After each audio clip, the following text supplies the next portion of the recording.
Hello, hello, hello. I missed this last week. I was going to get myself caught up, and I thought, why not stream my prep? I'm going to try to do some of this trial next week where I can fit it in around my schedule. I heard there was fireworks after I had to leave on the last day.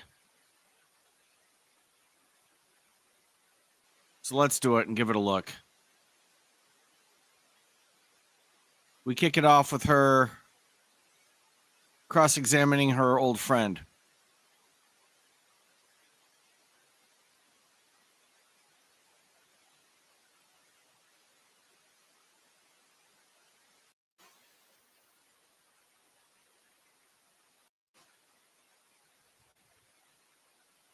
Pulling away or limiting her contact with you. Yes. You told us that you had moved to Arizona in end of July or August-ish of 2019, correct? Yes. Did you ever see Lori again after you moved to Arizona? Twice more. Leslie was keeping me updated. Thank you, Leslie. First time that you saw her. The first time I saw her, Zulema organized a girls' lunch to welcome me, she said. And so Lori was there. She came with Alex, her brother, and basically I said hi. And not much more than that. She sat on the other side of the restaurant, opposite of me. So, and not much contact there, but. Okay. And then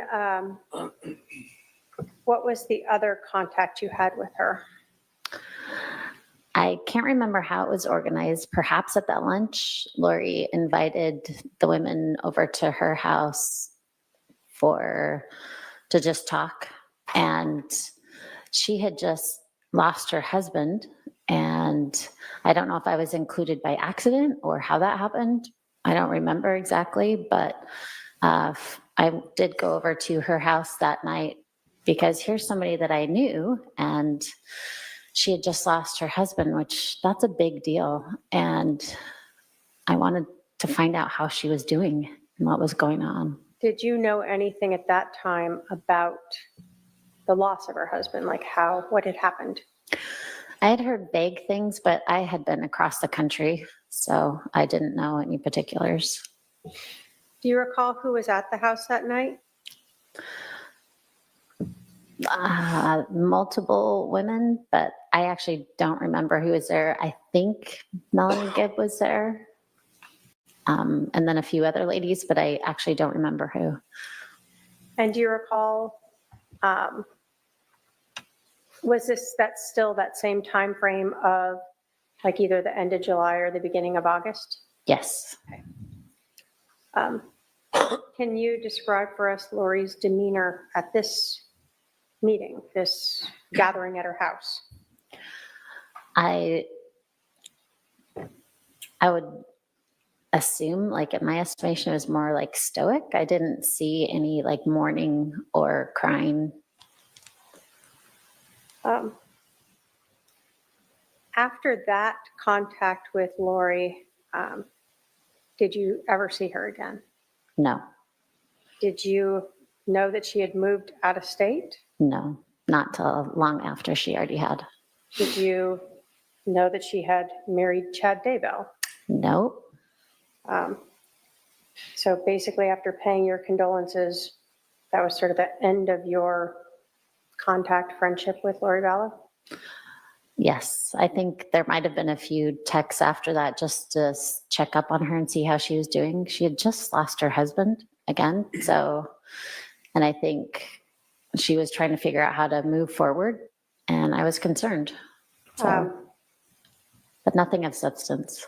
Was your interactions with her via text very limited? Yes. No other questions, Your Honor. Cross-examination.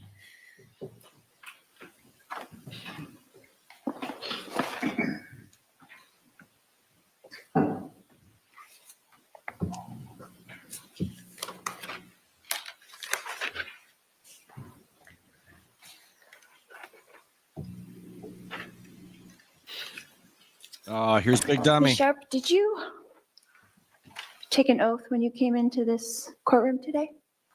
Yes, I did. Did you raise your hand?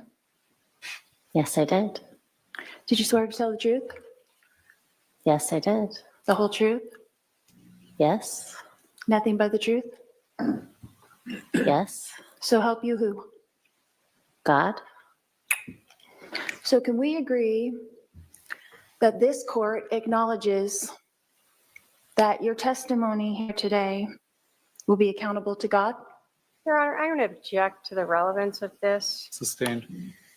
Your Honor, they brought up the religion. Ask for a response. It's sustained. Ask the next question. Do you believe that your testimony here You lose, will loser. be accountable to God? Yes. Okay.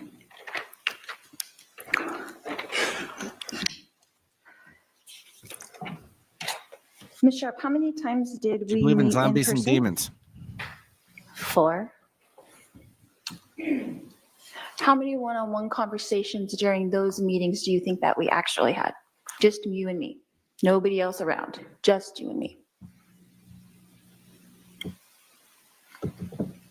Maybe 2.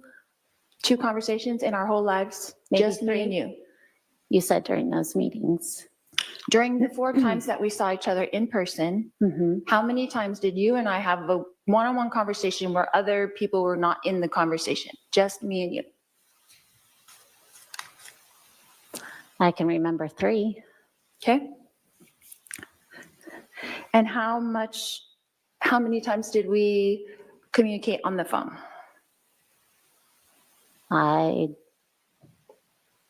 Do you want me to estimate? I don't remember how many times. Sure, just an estimate.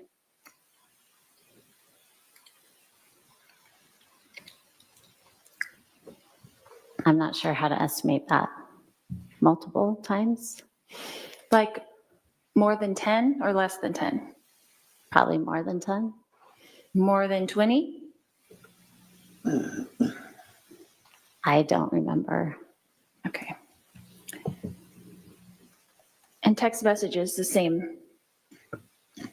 How many times do you think that we conversed via text?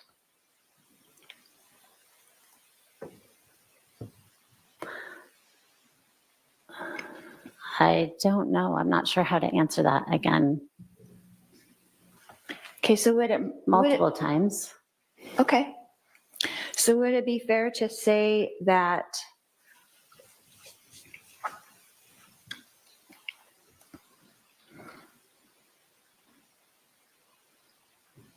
some of the things that you remember are from other people and not actually from me to you directly?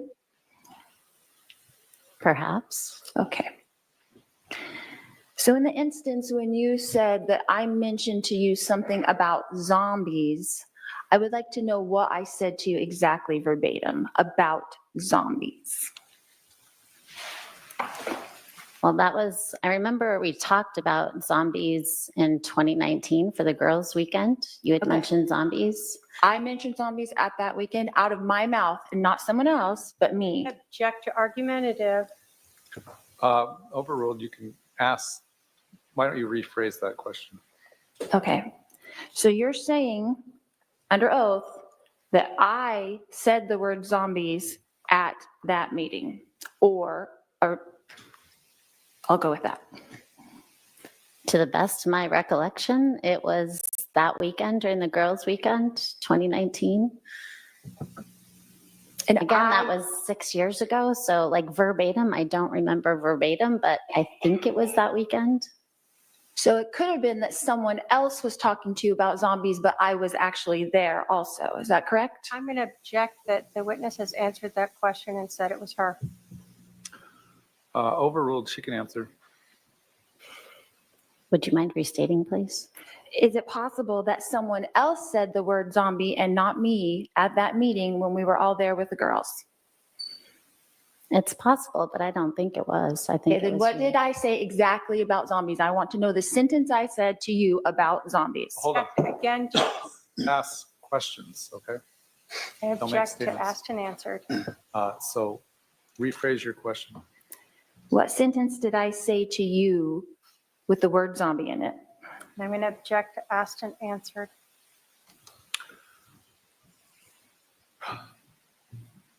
Technically, it has been asked and answered, but go ahead and answer.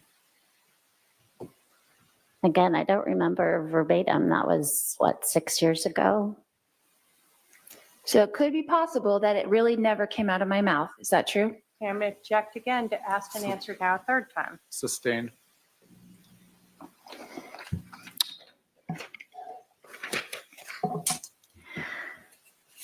Ms. Sharp, who are the three Nephites in the Book of Mormon? The three Nephites? I'm sorry, I don't understand the question. In 3 Nephi 28, the three Nephites, do you know who they are? Off the top of my head, no. You do not know who they are. No, not off the top of my head. Okay. In the Bible, do you know of John the Revelator? Yes, Do you know of John the Revelator being translated? I don't remember that, but You don't remember that? What about in the Old Testament, Elijah? Was he translated? Your Honor, I'm going to object to relevance. What's the relevance? I've been accused of being out of the scope of the LDS religion when this is exactly in the scope of the LDS religion. Only on Law Talk with Mike. All right, I guess to the extent you're comparing yourself to these biblical figures, I'll allow it. was Elijah translated? Yes, I believe so. Okay. But you don't know that John the Revelator was translated as well? I can't remember. And then the three Nephites in the Book of Mormon, they're translated as well?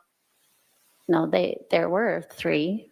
You asked me their names. I don't remember their I names. wasn't asking their names. I said, do you know who they are? As in, are you aware of them? I'm sorry. I'll be more specific. Are you aware of the three Nephites in the Book of Mormon? Yes. That they were translated? And nobody else Yes. is. So is it fair to say that that isn't uncommon in the Christian belief system Yeah, it is. to believe in people being translated? I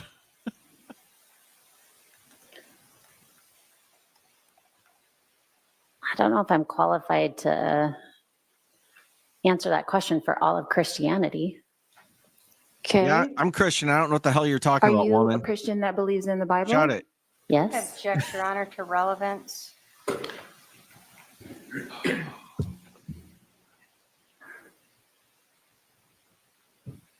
I'll allow it briefly, but hurry up and make your point. Yes, I believe in the Bible. Of course. And Elijah in the Bible is translated, right? Yes. And you believe in that, right? Yes. And you're a member of the Church of Jesus Christ of Latter-day Saints, is that correct? Correct. So that would not be out of the scope of what you believe. That's all I'm asking. Correct. Okay, that's all I wanted to know. Thank you.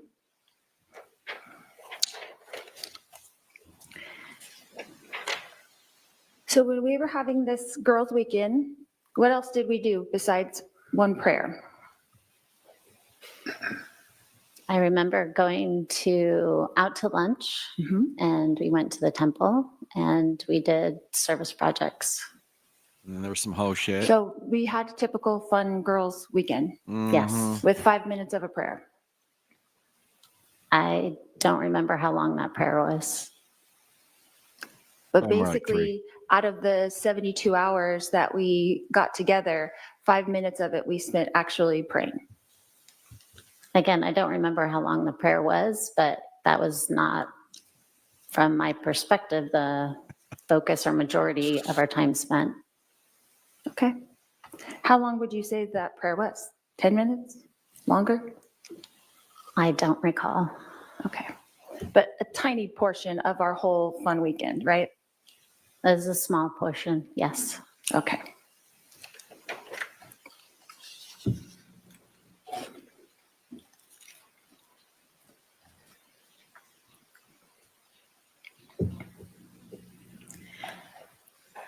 Begin.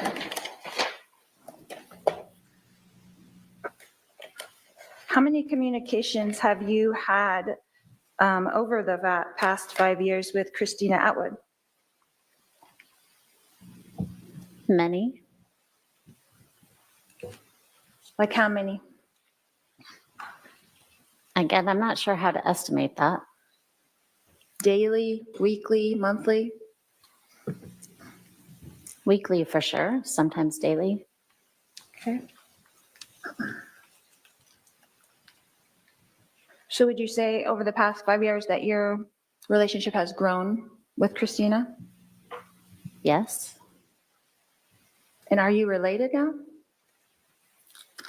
To Christina? Uh-huh. No, we're not related. Oh, as in-laws? No, Okay, I wondered. I didn't know. no.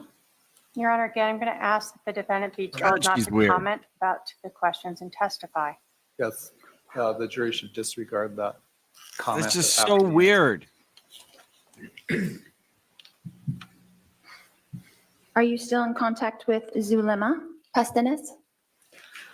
No, I haven't had contact with her in a while.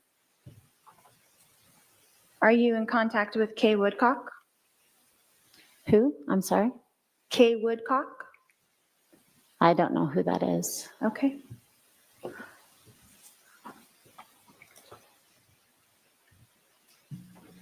Are you still in contact with Nicole Earl? Yes, How often? often. Again, Weekly or daily? weekly, sometimes daily. Okay. What about Melanie Gibb? Are you still in contact with her? No, I run into her occasionally, but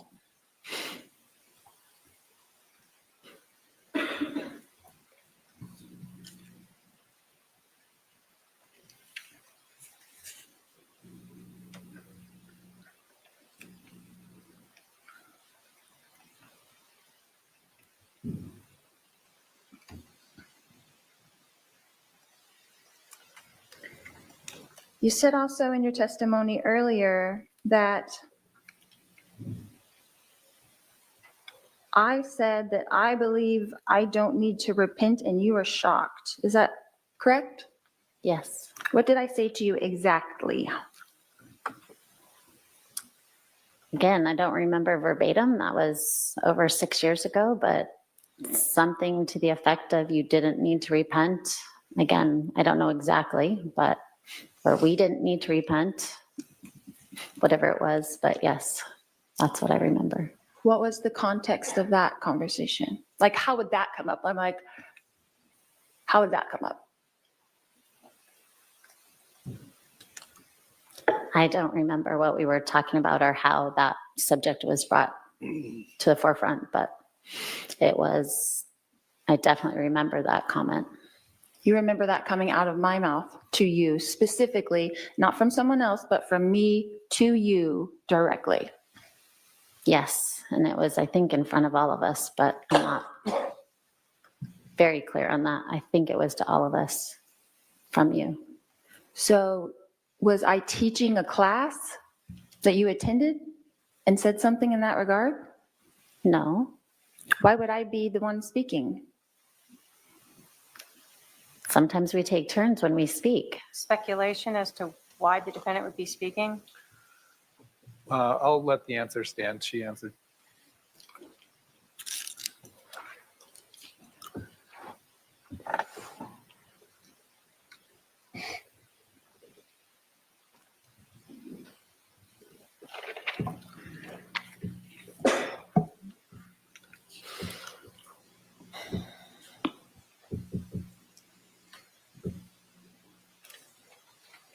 Thank you, Rosamund.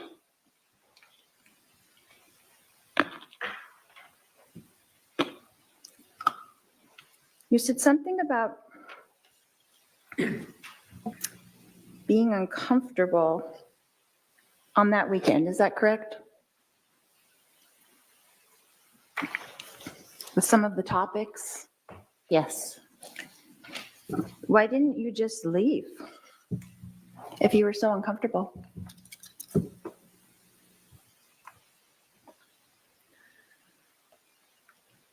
I was uncomfortable with some of the topics, but I was still there with friends and I'd flown across the country, so it was not easy to leave. And I didn't feel like I needed to leave at that point. Yeah, your But zombie you're a stuff grown was woman, freaking me right? out. You have your own mind and ideas. Yes, of course. Oh, what a bitch. So would it be Seriously. fair to say that you didn't disagree so much at the time, but now looking back on it, you disagree? I don't think that's a fair comment. Oh, you'll be getting a text later. And would it also be I'll be ready. Thanks. fair to say that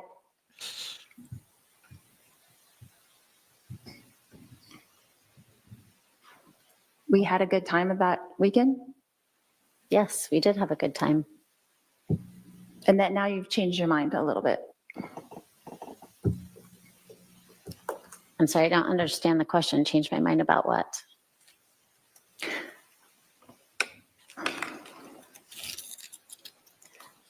About what made you uncomfortable? No, I didn't change my mind.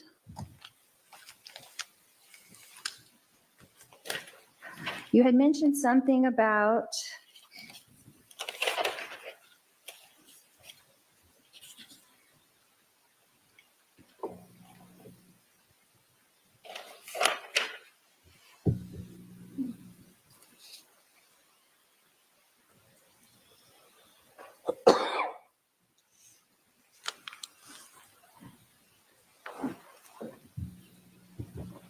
Like, it's such a stupid line of questioning.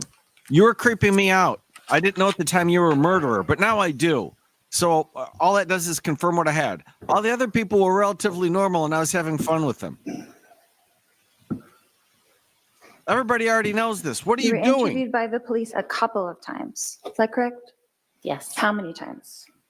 twice. Who were you interviewed by?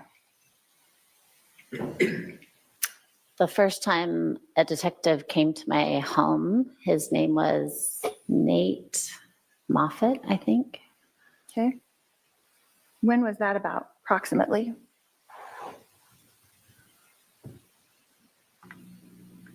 I want to say spring 2020. Okay. How long was that interview? I don't remember. Like an hour or less or? And Your Honor, the witness has already answered the question. She doesn't remember. Can you estimate how long that interview was? Well, from my memory, I don't remember it well. I mean, I thought it was only a yes. few minutes, but Okay. I think it was longer than that, perhaps. Longer than a few minutes? Yes. What about your second interview? Who was that with? That was with two detectives from Idaho And where did that take place? in the Chandler Police Station.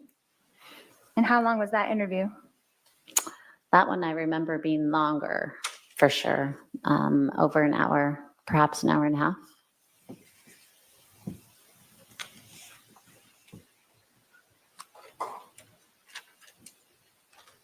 And what did you exactly have to contribute to the police for an hour and a half with someone that you have only met 3 times in person in your life?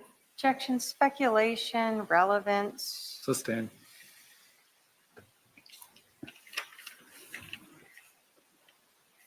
What were they interested in you telling them? And I'm going to object to speculation, relevance. Sustained.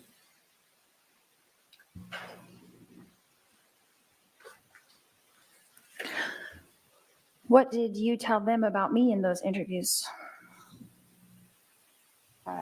Objection, overbroad. Oh, Foundation. also calls for hearsay. Yeah. Sustained.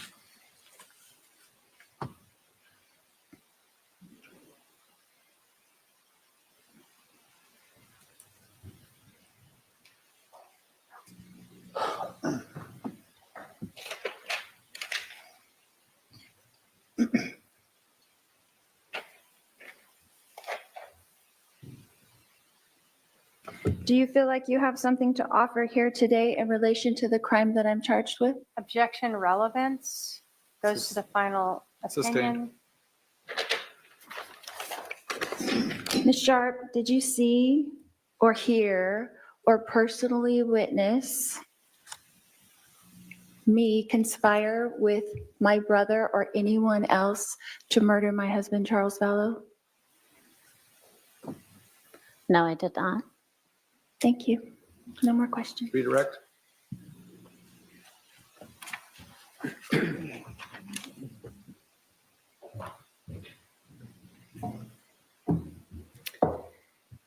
You were asked a lot about taking an oath. Do you take that seriously? Yes, I do.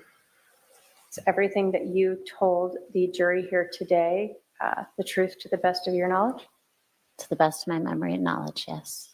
So when you don't remember something, you've been asked to try to guess. You don't remember how long something is, but you're not making up things in here. I'm trying not to. I'm trying to go for my best memory.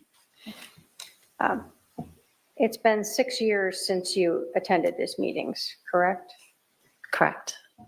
So you don't remember the number of phone calls that you and Lori had 6 years ago? No, not at all. You didn't keep tally marks of them through your days, put them on your nightstand so you could remember it later? No, How about the text messages? You tally those up for you so later on you'd be able to remember that you had 50 of them or 100 or whatever it was? no, definitely not. Are there things that stand out in your memory that you recall very well? Yes, there are. Is one of those the fact that Lori Vallow told you that you didn't need to repent or that she didn't need to repent? Yes, Was another one of them her telling you that her husband was possessed by an evil spirit that she named Ned? yes, definitely remember that clearly. You were asked about whether being translated was She's doing a great job. something unusual to you. When you are reading the Book of Mormon or the Bible, are there biblical figures within those books who are translated beings? Yes, Was it not something that you had heard people tell you that they were? correct. And I'd never that's- heard that before. So you read about it Yes, by prophets and people like that? yes, You were also asked about that girls' weekend, and I believe that the defendant said that you did a prayer. Did you have more than one prayer over the weekend? Did you guys pray together? I can't remember specifically, but I assume we prayed over the food and we prayed, there was probably multiple prayers, my guess. Is that different than when you guys met to cast out the evil spirit of Ned inside of Charles Vallow? Yes, it felt different. So you wouldn't equate a prayer as identical to doing a cast out? Correct. There are different kinds of prayers.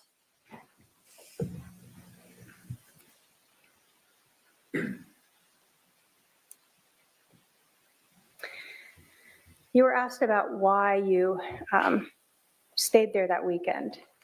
As someone who was a grown woman and strong in your faith, did you in fact question Lori when she talked about not needing to repent? I don't remember how I responded. I definitely pondered that for a while. I remember talking to others. I can't remember if I spoke specifically with Lori about that at that time. You were, even though that was something you knew not to be within your faith, you didn't just pack up and run away. No. Were there other women there that you were also friends with? Yes. People who you're still friends with? Yes. These women that you are still friends with, is anything about your relationship with them changed the fact that you remember Lori saying she didn't want to repent? I don't think so. Like you didn't say, hey, Christina, I feel like just making up something to say against Lori, what do you think we should talk about? No.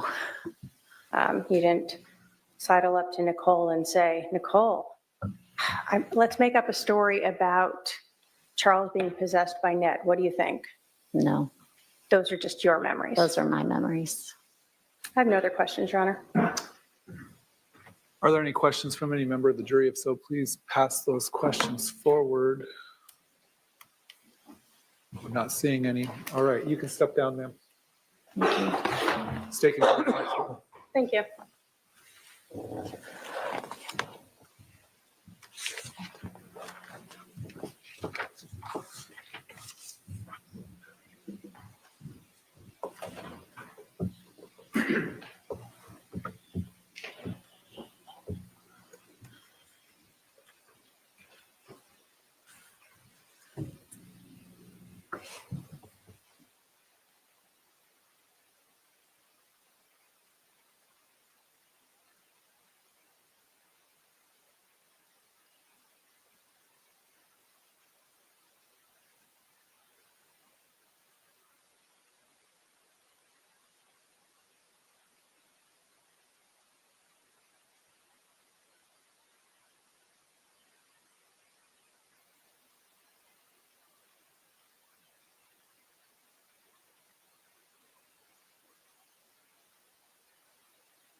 over to more of a community services team.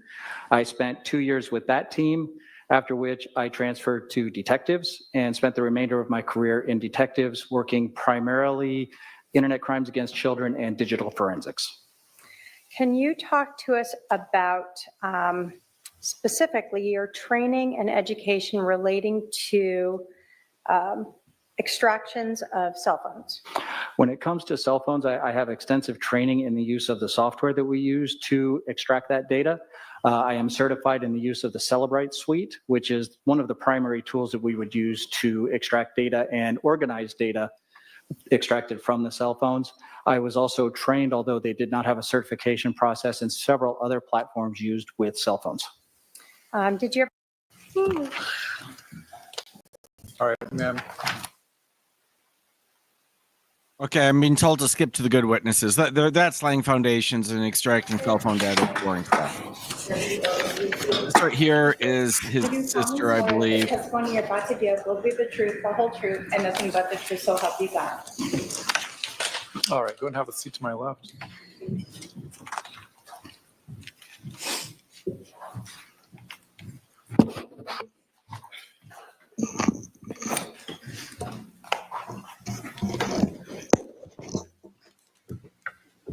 Would you please introduce yourself to the jury? My name is Kay Woodcock, Charles Vallow's younger sister. How old are you? How old am I today? Today. 64. And are you married?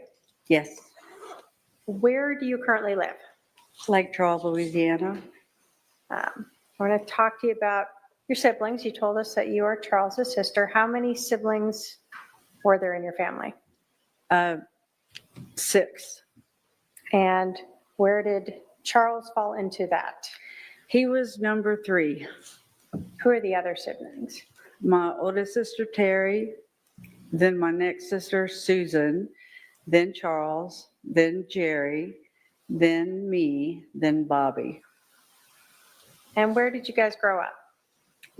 We're in Lake Charles. Okay. Were you close with your brother? Yes, I was. Did you know his wife, Lori Vallow? Ooh-y. Yes, I do. We got us a Cajun. Can you point her out in the courtroom and tell us what she's wearing? She's the defendant over there in the black jacket. Your Honor, may the record reflect the witness has identified the defendant. It shall. I want to talk to you sort of about Lori and Charles. Were you at their wedding? No, they went to Las Vegas. Do you recall what year they got married? 2006. Did they have a reception that, I don't know if that's what you'd call it, but there was a family gathering in March of 2006 at a ranch in near Austin, Texas, that we all went to. okay, kind of to celebrate that? Yes, Had your brother Charles been married before? yes, Did he have any children from his prior marriage? yes. How many? 2. And who were they? Close enough. The guy from Cole Michigan. Vallow and Zach In the Vallow. state, all right? And did you know if Lori had any children from a prior marriage? Yes, Zach, Colby Ryan and Tylee Ryan.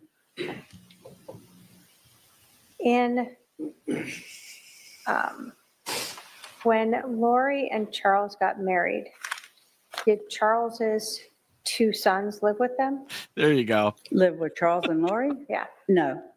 Did they stay with their mother? Yes, they did. They visited, but they never lived there. Where were they? Was that in Arizona or still in Texas? In Austin. I want to ask you sort of some of the ages of the children involved. In July of 2019, was Tylee still a minor? Yes, So she was still living with them. yes, In July of 29, do you know if Colby was still a minor? yes. Oh, wait, no, Colby was not.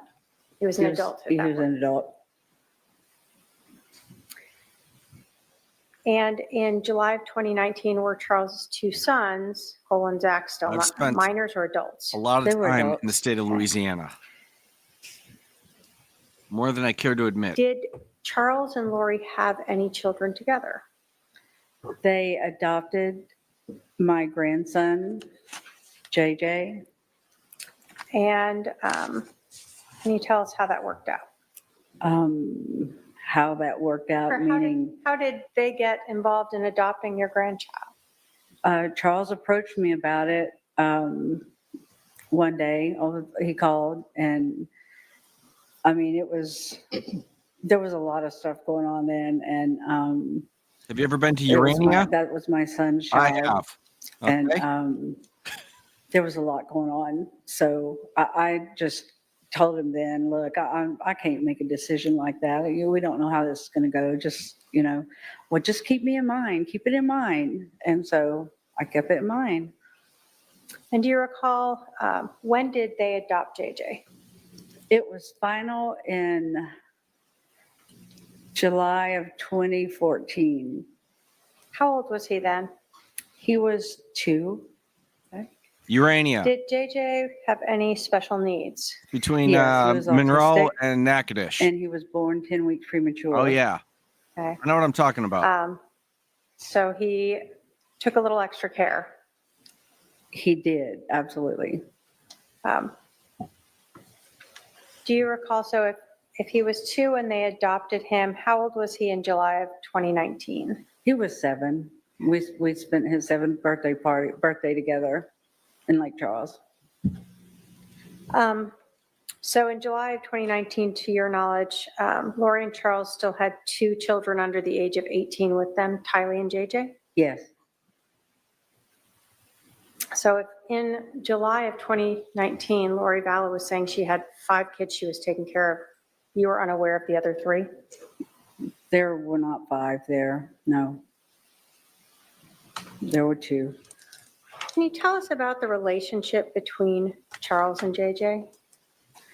Charles was the best Oh, indeed dad. he I is. mean, he was always I've doting on him. Been to Baton Rouge and New Orleans The too, many times. arrangement I figured out eventually was that if Charles was working out of town, Lori had him all by herself. And so when Bridge. Charles got back to town, JJ was his to take care of. Bossier. 100%. Would Charles bring JJ to visit your side of the family in Louisiana? Oh, yes. Did you regularly see him? Yes, once JJ learned how to fly, and, excuse me, I need water. Once JJ learned how to fly, and, that he was, because he was autistic, something like that is, a big deal for him, and he loved it, so he was a little flyer. He loved to go in the airplane. What did your brother Charles do for a living? He sold annuities. He was a financial planner. And how long did you know him to do that?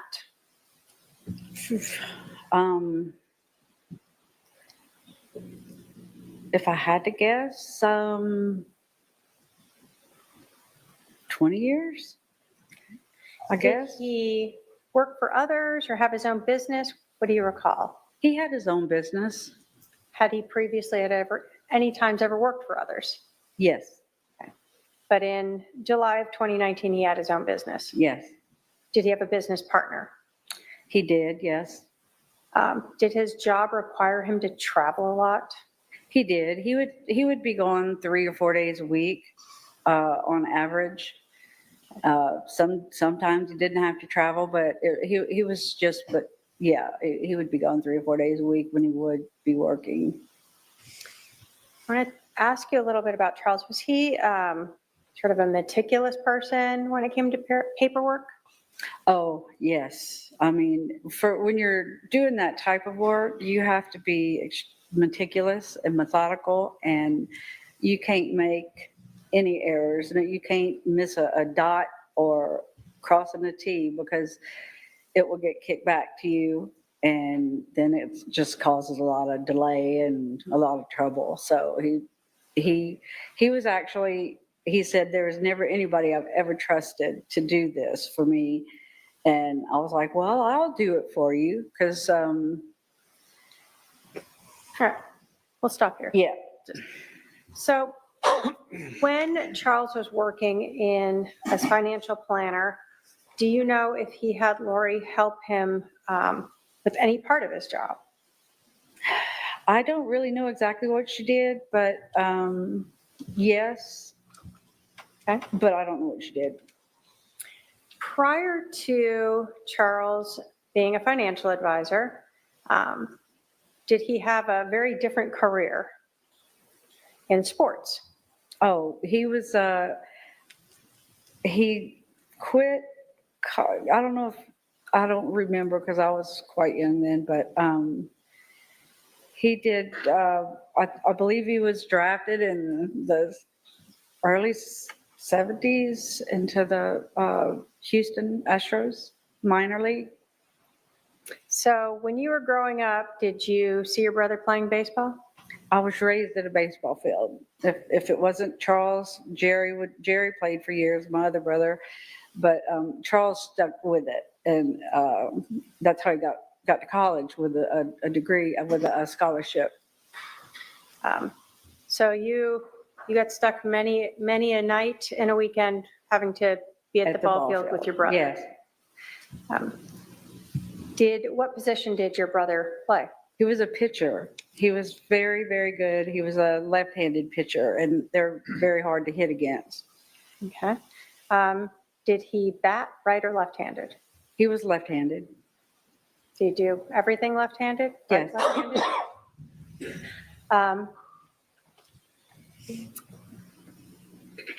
After your brother, well, let me ask you, do you know how long he played in the semi-pro? I don't, he had moved to Houston, and but he blew out his knee, and that's ended that right there. Did your brother stay in shape after that, even though he blew out his knee? Oh, yes, he was always doing something, always. Bike riding, hiking, just anything. Gym, he was very active. So every time you saw him, he was taking care of himself. Yes. I'm going to ask you a little bit about religion. Did your family grow up in the LDS church or faith? No, we did not. Did you know Charles to ever convert to the LDS faith? He did at some point during his marriage to Lori. Okay. Um,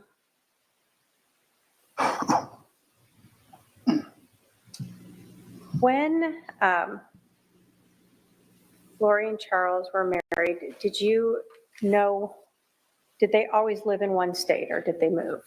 No, they lived here in Phoenix, in the Phoenix area, Chandler, Gilbert. And then they moved to Hawaii in 2014. And then they moved back late 2016 or early 2017. Back to, Oh, back here to Phoenix area. do you recall where they were, what state they were in when they met? When Charles and Lori met, they Yeah. were in Texas. Texas, okay. In 2018 and 19, you told us that Charles and JJ would come visit you and the family regularly. Yes, In March of 2018, did you have a member of your family pass away? yes, my mother did in March of 18. Did Charles come out for that? Yes, he did. He was there for her services. Lori was not, and we felt like something was going on. Well, actually, my husband felt it before I did, and then when she didn't show for my mother's funeral, I just thought that was just appalling. It appalled me that she wouldn't even come to something like that with her husband. What was your relationship like with Lori? Because of the work I did, the company we owned, I was on the phone an extreme amount of time, all the time. So I really don't like to call people. I'm not a phone person. I'll text you all day long, but I really don't like to talk. And so Lori and I never really had a big phone relationship. It was a text here and there, but mostly Charles would keep me up to date as to, different things that were going on, or, what they were up to, or Charles would call. Yeah, Charles would call me mostly. So it sounds like you weren't close with her. When Lori and I were together, it was like we hadn't missed a minute. We just took up where we left off, and she's very outgoing, and she's very friendly and very easy to talk to, and so we got along rather well, and I loved her. Okay. So continuing in 2018, do you recall seeing Charles and JJ coming out to visit you guys in October of 2018? Yes, What was that for? just a weekend visit. Okay. What about in November of 2018? Did you see Charles and JJ then? We did. My husband and myself and my granddaughter, we went to Las Vegas, and Charles and JJ met us there for the Thanksgiving holiday weekend.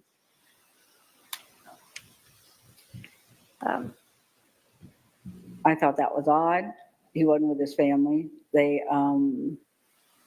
He said Lori was sick, or Tylee was sick, is what he told us. But he just wouldn't share what all was going on at that point. Then when he finally did, he unloaded it all.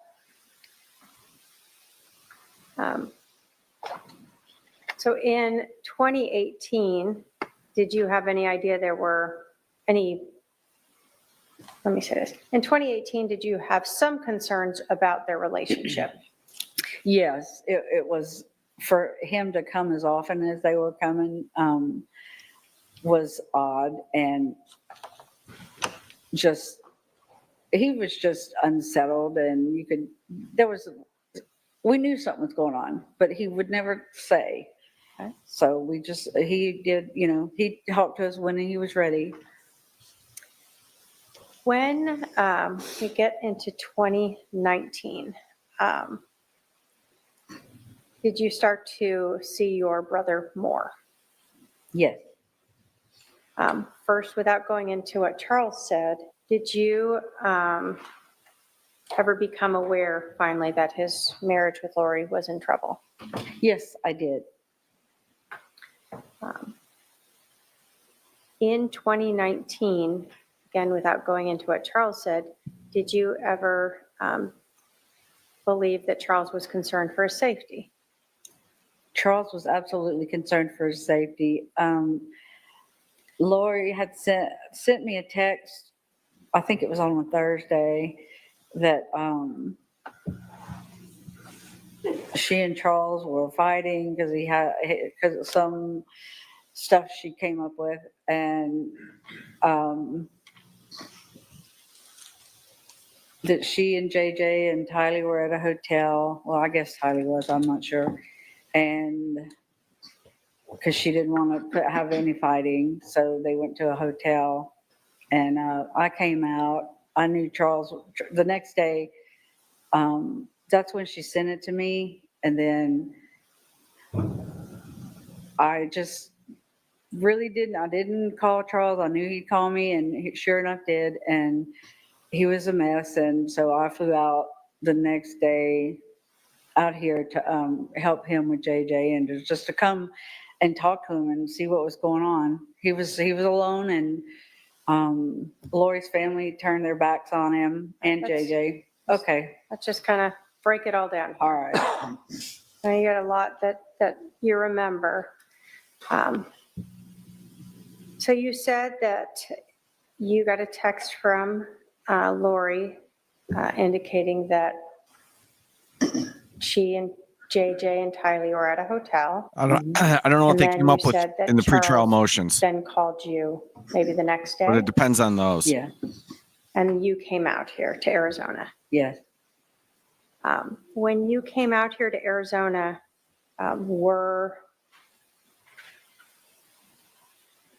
did you become aware at that point that there was a big problem now with their relationship? There was a huge problem now with their relationship. And during this time when you had come out here, do you remember approximately when that was? Like the 1st of February of 2019, or the 2nd. It was right in there. When you came out here, did you then speak with Charles about his concerns for his safety? Just yes or no? About his what? His concerns for his safety. Oh, yes, absolutely. That's just yes. Is this the time where, well, let me ask it this time. When you came out here, did you see Lori? No. When you came out here, did anyone know where Lori was? No, nobody was talking about where she was. Nobody would tell Charles where she was. So your brother was trying to find where she was? Yes, he was. Where was JJ at this time? He was with Charles, and that's one of the reasons I came out was to help him with JJ, because he was quite a handful, and Charles was a mess. He was broken. He was a broken-hearted man. So you come out here, Charles has JJ. Where's Tylee? Do you know? She's, as far as we knew, she was staying at Lori's brother's. That's what we knew then. Okay. Did you have any interaction with her? No. How long did Charles have JJ where he's looking for Lori and can't find her? Well, that portion of the time was 58 days, and I knew how many days it was because every day Charles would say something. He would tell me. So he was counting them. He would count them. Were you out here the whole time? What'd you do? I could work remotely at the time, so I did stay out here a lot, often, but I would fly back. I was back and forth between Louisiana and here from February until the end of March, because at that point, we moved Charles to Houston. So the end of March, you said you were moving Charles to Houston. Was that with JJ? Yes, Why was Charles going to be, why are you helping him move to Houston? because it was, Charles told me that Lori did not want JJ anymore, or Kylie, or him. And I said, okay, well, look, what if you move to Houston and I'll be 2.5 hours away, and when you go out of town, I'll come and stay with JJ. And so he was talking about hiring a nanny, and I said, no, I will be the nanny, and I'll come and take care of him when you have to work. And it's easy enough, and you won't have to pay a penny.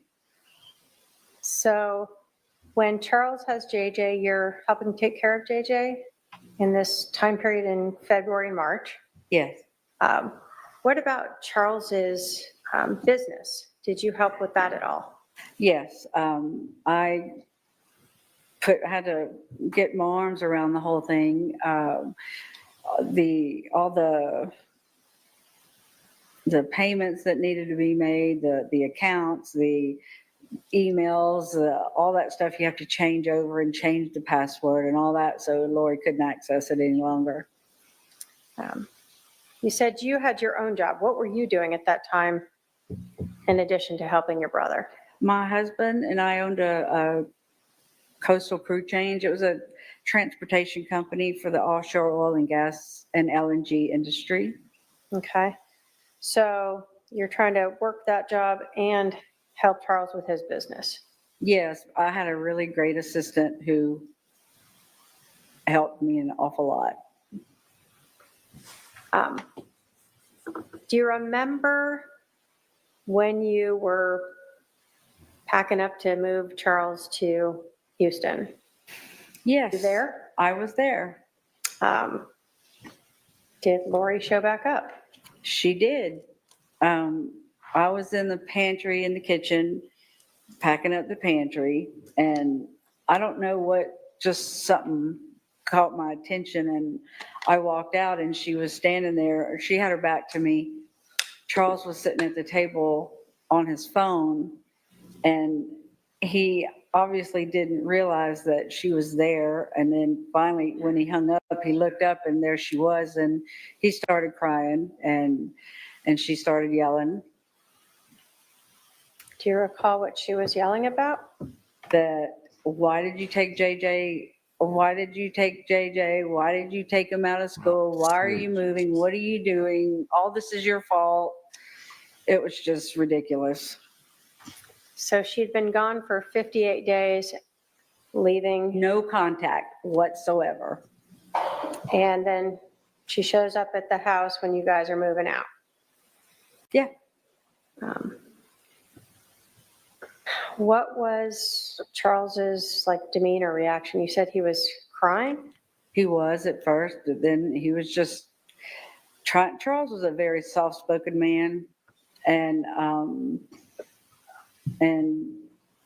he was just trying to get a word in edgewise. And finally, Lori settled down a little bit, and they went and they talked for a while in the living room, or the I guess it's like a great room, and then they moved to the bedroom to talk. And I could still hear every now and then Lori would get a little loud, but they were talking. And then I remember that Lori came. Let's see, I was sitting at the dining table, and she stood next to me and she said, "I love you, KK." And I said, "Well, I love you too. I'm sorry this is happening."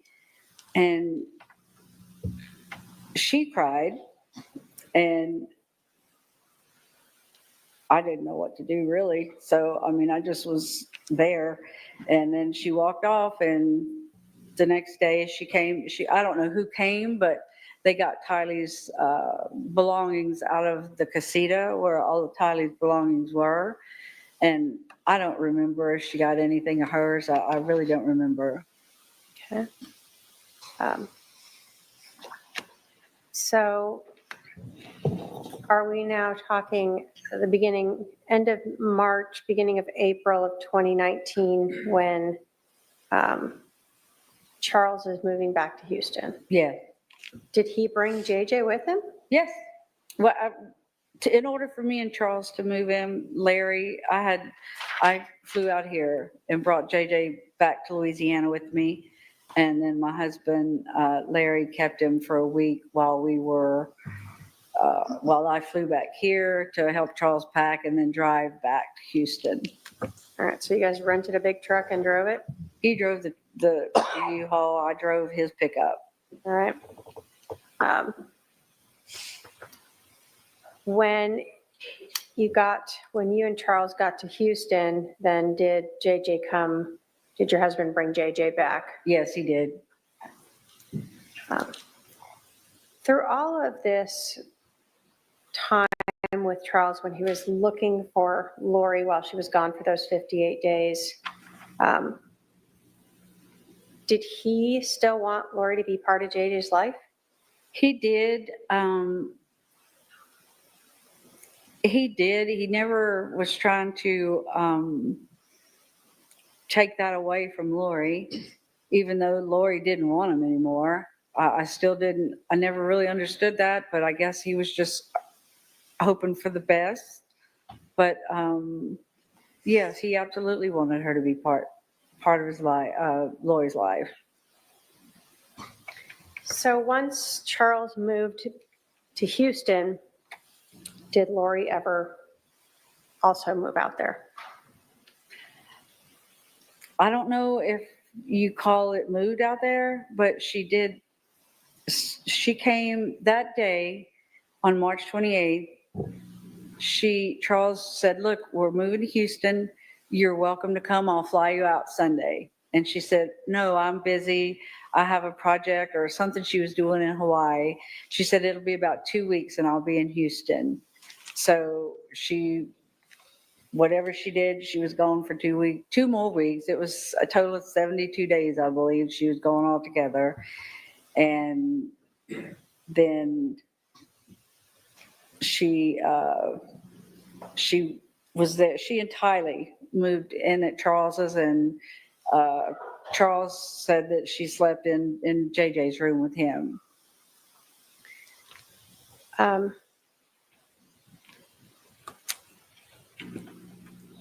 So the first 2 weeks when Charles and JJ are in Houston without Lori, were you ever there to help with JJ or Charles' No. business? No, Lori was there. I guess JJ was. before she moved there, the 2 weeks.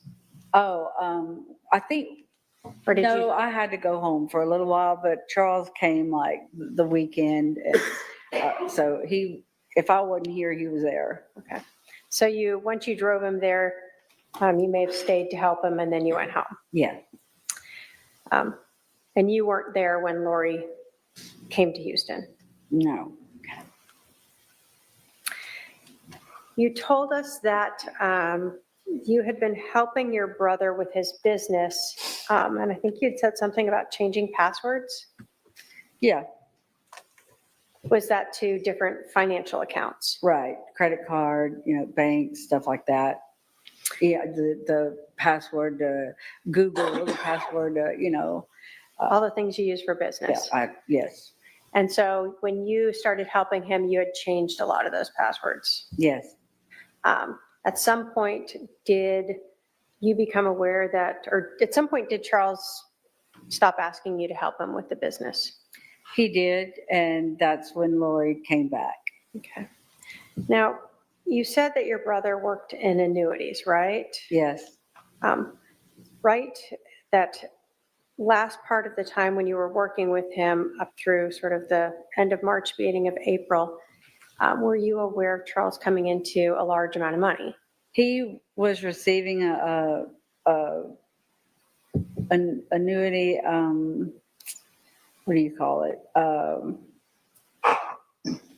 I can't think of the word right now, but he was receiving like $125,000 check for his commission for annuities. And Lori obviously knew that because she was there just a few days before that came into the bank, that was deposited into the bank. I had access to the bank, so I would watch that.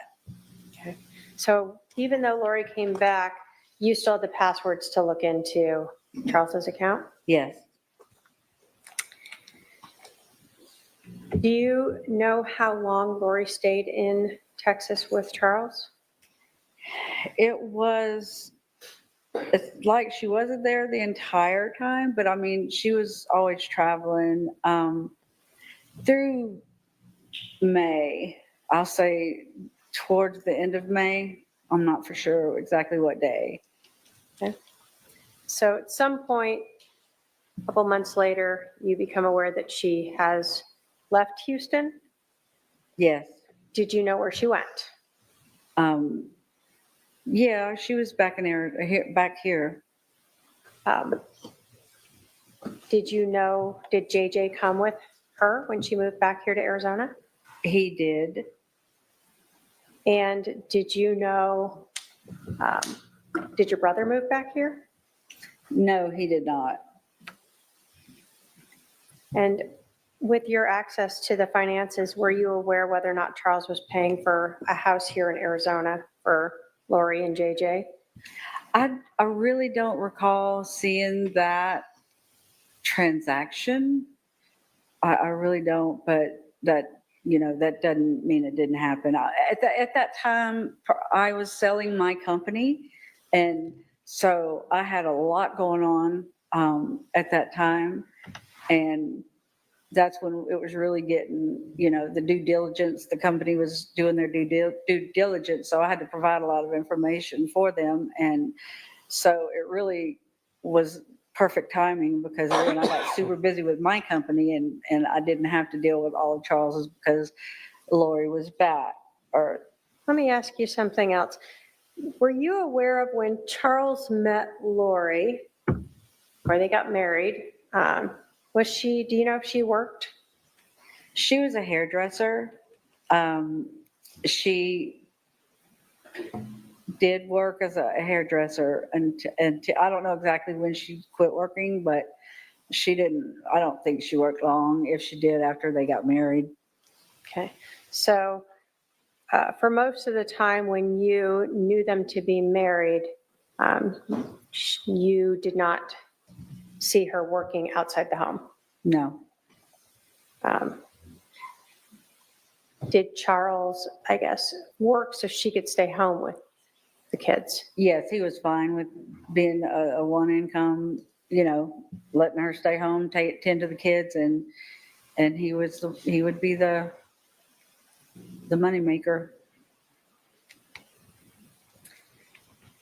Now, I know that we've talked about Charles working in the area of financial planning. Did you know if Charles had a life insurance policy? Yes. That's something that, how did you learn about that? Well, I mean, he had told my husband Larry and I years ago, he helped us acquire $1 million life insurance policy for me and my husband each. And because he always had one, and Lori had one. So that was nothing new or unusual to talk about. Okay. At some point when you were helping Charles, when Lori had disappeared and Charles didn't know where she was, did you have a conversation with Charles about the beneficiary of his life insurance? Yes. It was early February when I came here to help him with JJ, and he said, look, I'm going to take Lori off as beneficiary, and I'm going to put you as the beneficiary. And I was like, we talked about maybe a minute and a half about it. And I was like, okay, whatever. I really don't want to be that person, but okay. And I never followed up to see if he changed. I didn't know until I got the phone call after he was killed. So the discussion you had of that change was during that time period when he couldn't find Lori, had no idea where he was, and he was taking care of JJ? Yes, And you were helping him take care of JJ. yes. So if something had happened to Charles during that time when Lori wasn't around, would you have taken care of JJ? Yes, he would have come back to me and my husband.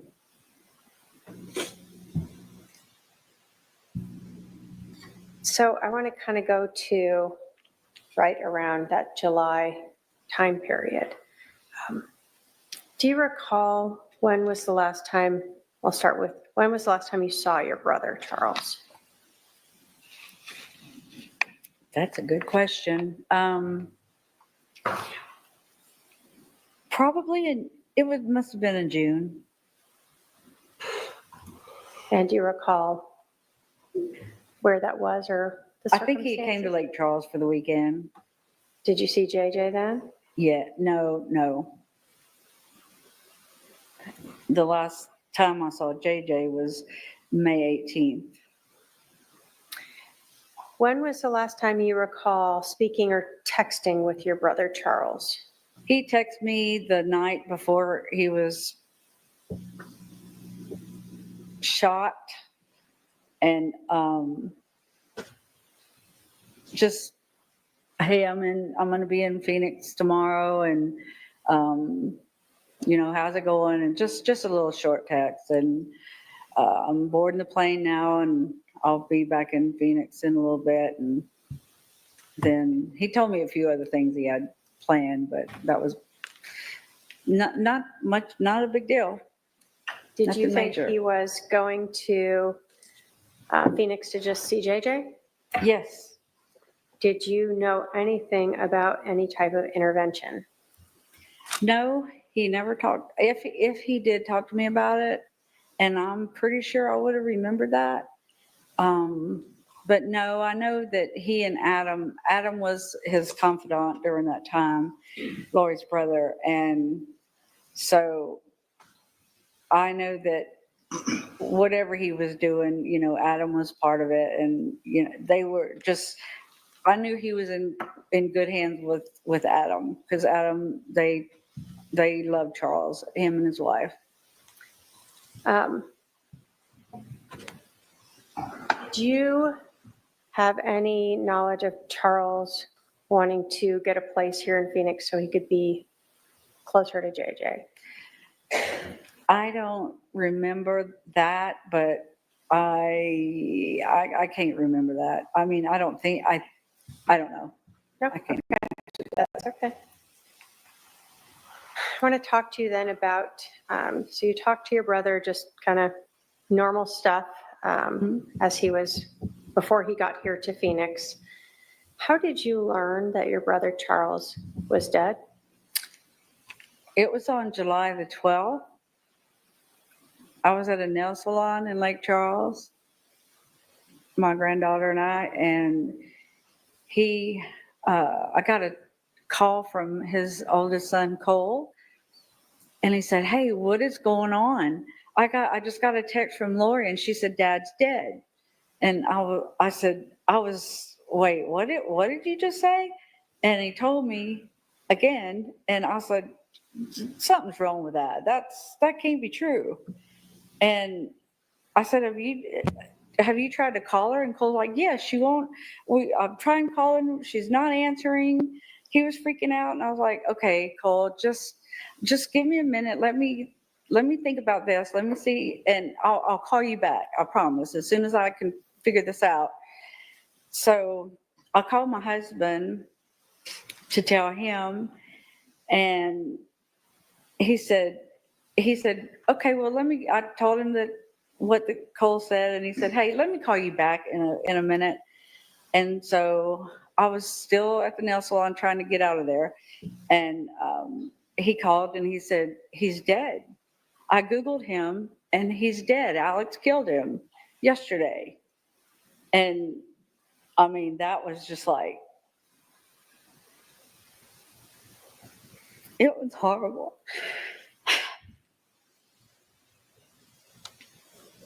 I have to call my siblings and let them know.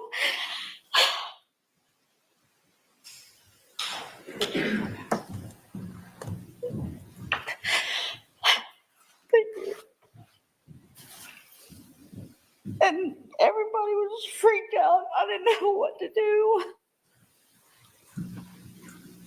But I did call Cole back and let him know that it was true. And just was telling him, let's keep in touch. You find out something, I find out something, we'll let each other know. And Did you try to reach out to Lori? I've tried calling, texting Charles. I tried calling, texting Lori. And at some point she texted me, she returned a text, something like, I'm having to deal with a lot of stuff and I'm busy. And she was too busy to even call his family to say that he was dead by her brother killing him. And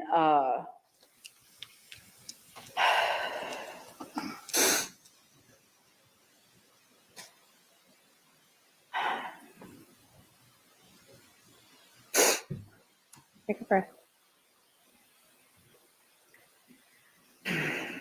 So you had tried to reach her and she was too busy to talk to you. yeah. Did you ever, what was the burial plans? Did you ever get Charles back? What happened with him? We ended up calling a detective, the detectives in Chandler, since that's where it happened.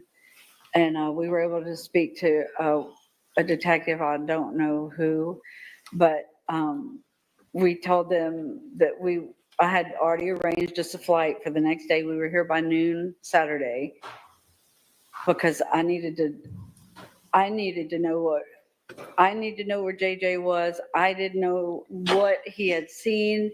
I didn't know what he knew. I knew he would be, I knew it wasn't good. But I couldn't, we had to talk to the detectives before I did anything with Lori. So, and we had to wait till Sunday to meet with Nate Moffitt. And then when we talked to him is when I told him about the life insurance policy and that Lori, that I didn't know if Charles had ever changed it to me like he said he was going to do. And so I didn't know, but I just knew we had to get JJ because he was not safe with her. Let me stop you there. I'm going to go back to Charles. Where was Charles buried, or where was what was done with his remains? Well, this was before Lori knew she wasn't getting the money. She had him cremated and he was mailed, he was FedEx or whatever over to my office, along with his Letterman's jacket from high school and a couple pair of cheap sunglasses and 1 or 2 watches. It was just a few little trinkets. And Charles had a watch collection, and she just sent some crap. So she cremated him and FedExed him to you. Yes, And sent him to your work office? yes. Now you're saying this is before she learned the life insurance policy was not going to be, she was not going to be the beneficiary. Did you set up like a service for Charles? Yes, my family and I made arrangements for a memorial service to happen in Lake Charles on August the 3rd, which was, he was killed July 11th. So took us a little bit to put it together, but we did. Did you talk to Lori about having JJ come out for Charles's service? I think the last time I talked to Lori was she told us that she wanted, I asked her, what can we do in Houston? I was trying to be nice because I knew she had something to do with his murder. And I'm not one that can just lie off the cuff. I'm a bad liar. And so when I did talk to her, and it was a long, awkward conversation I had with her, but I was like, what do you want us to do with the stuff at the house in Houston?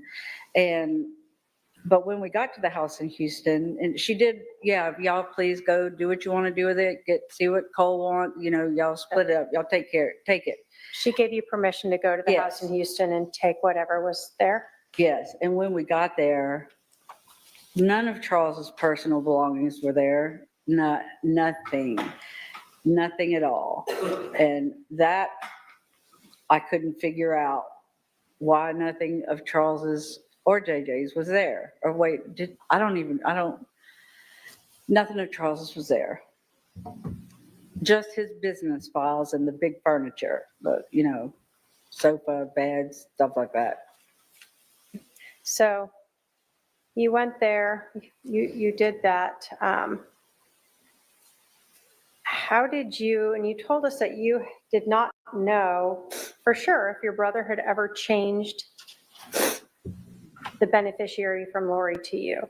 How did you find out if that was done?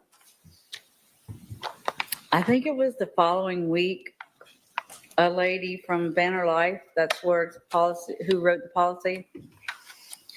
A lady called and said that I was the beneficiary. I was the sole beneficiary. And, what was our address? And she wanted to verify a few things and to send out the check. When you got that call, did you ever have Lori confront you about the life insurance policy? Did I ever have Lori what? Yeah, did Lori ever confront you about being the beneficiary for Charles's life insurance policy? Yes. She didn't call and do it. She sent me a text one night, a picture or two of a screenshot. She took a screenshot of the change of beneficiary form with my name on it. And she said something to the effect of 5 kids and his sister gets all the money, or is that why you want JJ? Something to that effect, which it made no sense. I want JJ, period. That was a dumb statement by her. So let me ask you this. So she told you again that she was left with these 5 kids, right? Yeah, 5 kids. She had Colby and Tylee and JJ. And at that Colby time- was out of the house, so it was just Tylee and JJ. So she's messaging you this saying how upset she is because she has 5 kids to take care of. Yeah. And then she tells you that, is this why you wanted JJ to come to Charles's service? No, I had already gotten the okay from her to come get him. I was going to fly here, pick him up, go back to Louisiana, keep him for a week and attend so he could attend the service during that time. And when she found out when she found the change of beneficiary form, she said that she was too busy. They were moving to Hawaii, and it would be too confusing for JJ to come, and he needed to be with her. So after she found out and had confronted you about that change of beneficiary where you are now getting Charles's life insurance policy, she changed her mind and refused to let JJ go to Charles's service. Yes.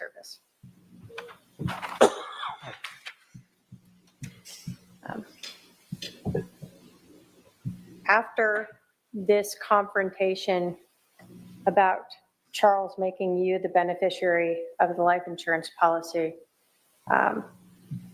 did that pretty much end most of the contact you had with Lori, other than you reaching out to talk with JJ? Yes. Thank you. I have no other questions.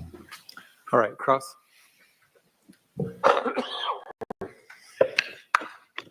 Boy.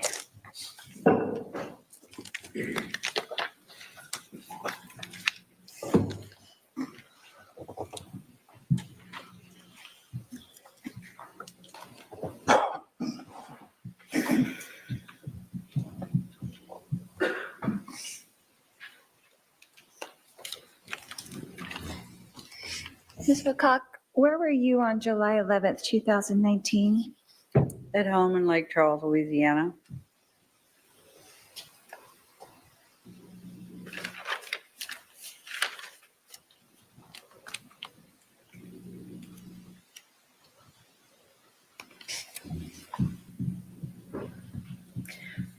Were you aware at all of the relationship between Charles and Tylee? It was, let's say, it was a bit contemptuous. It seemed like there was always a lot of drama going on, and so that's all I knew. He didn't say too much about it, and I didn't pry.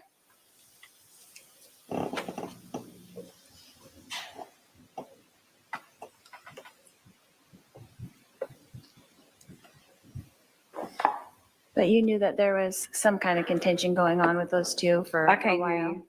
I'm sorry. You did know that there was some kind of contention going on with those two for a while. Yes. Okay. And you weren't really aware of the events that happened that morning, were you? The morning of the July- murder? Of July 11th? No, I wasn't. Okay. Because you didn't tell me.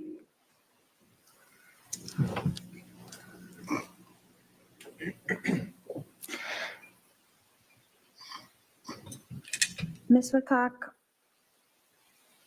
did you see or hear or personally witness me conspire with Alex Cox to kill my husband, Charles Vallow?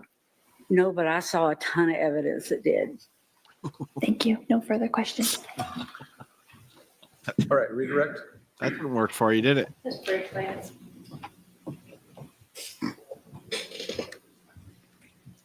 You were asked about the relationship between your brother and Tylee. How old was Tylee when Lori and Charles got married? She was 3, or right around 3. So was Charles in her life for most of her memorable years?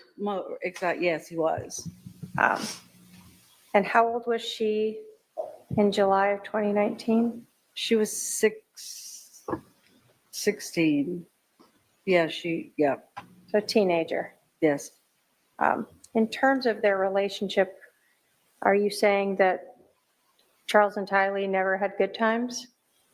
Oh, I'm not saying that. I saw them have good times, and it wasn't, it wasn't that they couldn't look at each other, or, it wasn't like that.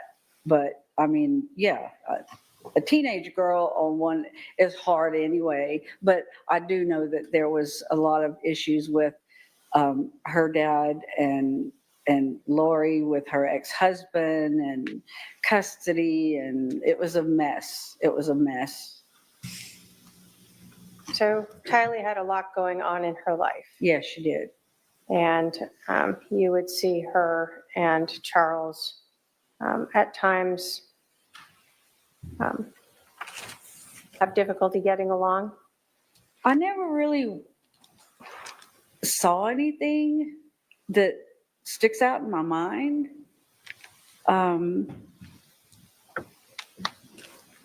But I just know he'd tell me how it was just difficult. And as a step parent, it can be very difficult. I can attest to that.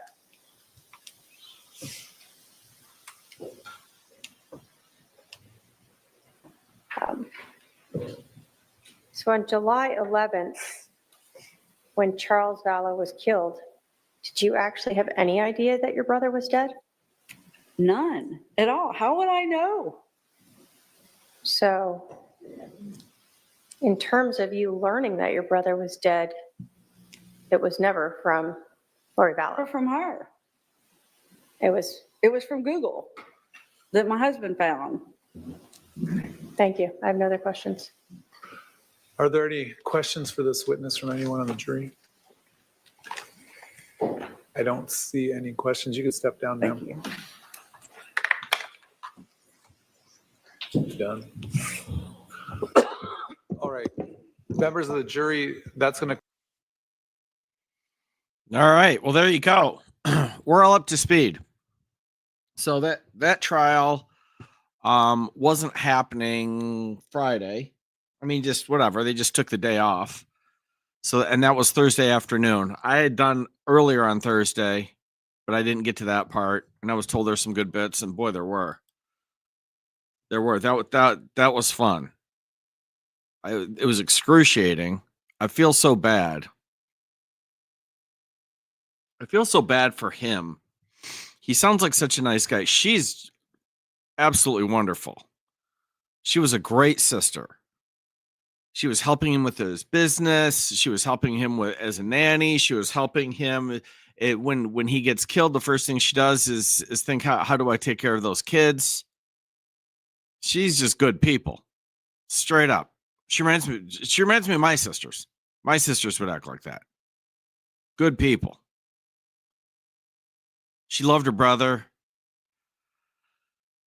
I got in trouble for saying the other day, not in trouble, but someone, people are complaining in the comments. Oh, are you going to say something bad about a dead person? Yes, I am.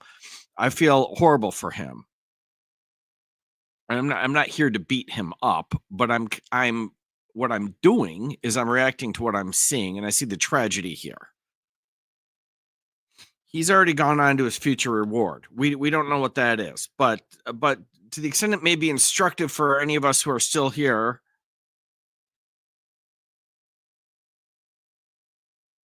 you got to see all these red flags. He did. He was worried, but she goes for 56 days and she comes back and he starts crying. Are you kidding me? Now it's a tragedy. He seems like a great guy, but I'm just saying he had a tragic flaw here. And that tragic flaw is get the hell out of my life.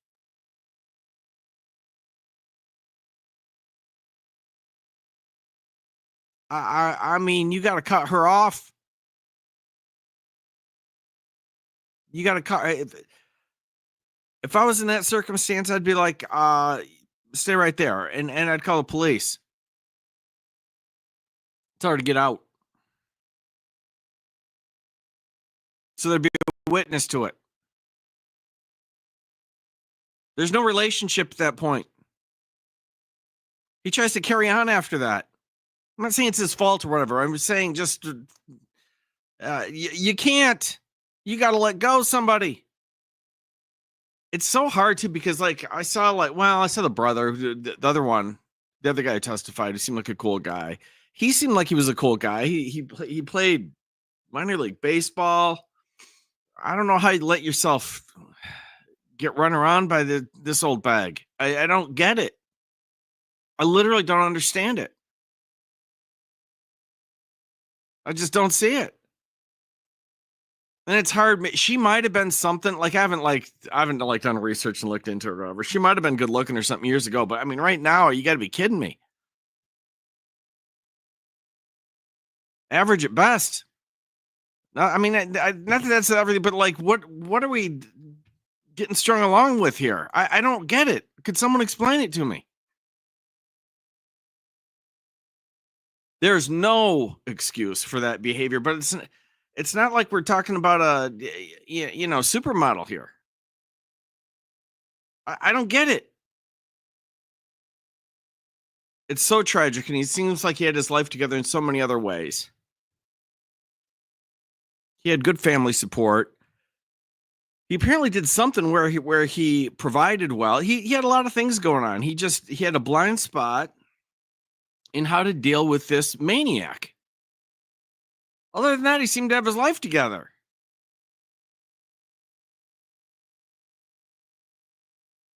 And I'm not saying that to pile on. It's an absolute tragedy what happened to him. It's terrible what happened to him.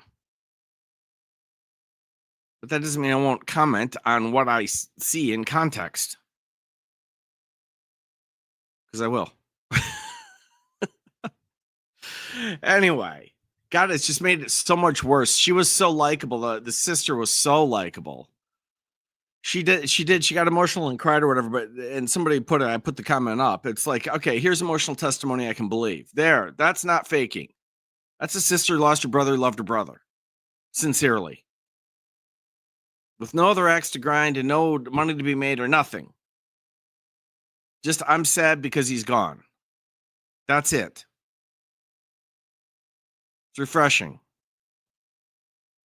She was smart. She was calibrated to the point. She knew what to do. Oh, and it was brief, but oh, she smacked her around good, which needed to be done. It just needed to be done. So there you go. All right. That was it. I feel good. As you can see, I don't know if you guys were here earlier. Yesenia came on. You know, I already knew this. I was not aware, but she wants to make sure that I don't miss my meeting tomorrow. She's got to translate for me. She's like, I don't be sitting there waiting for you.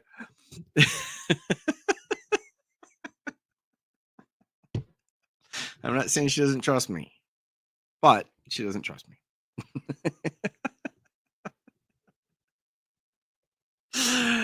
Anyway, after that, I might pick up on this. I don't know what's going on. It depends when I get done doing, actual law. That's my life. As I go and I practice actual law, which is miserable. And then I laugh at other people trying to practice law, and that's fun. It sucks when I'm doing it. Oh, that's not fun at all. Laughing at other people doing it, that's hilarious. All right. So I might pick up on this. I don't know. I might do some other stuff. I actually, believe it or not, this is an acquired taste. But I think I'm going to. It's much shorter than last night. But I do think I'm going to do another installment of Mr. Lau's parking problems in a little bit here over on the other channel. Yesterday, Mr. Lau went to trial, and today we're going to see the post-trial blues. We're going to see how it shakes out at the next appearance. He's got some issues. He's got a BBT and various other issues. So I think I'm going to do that. That one's all Alyssa's fault. All right. Thank y'all for coming out. I'll see y'all soon.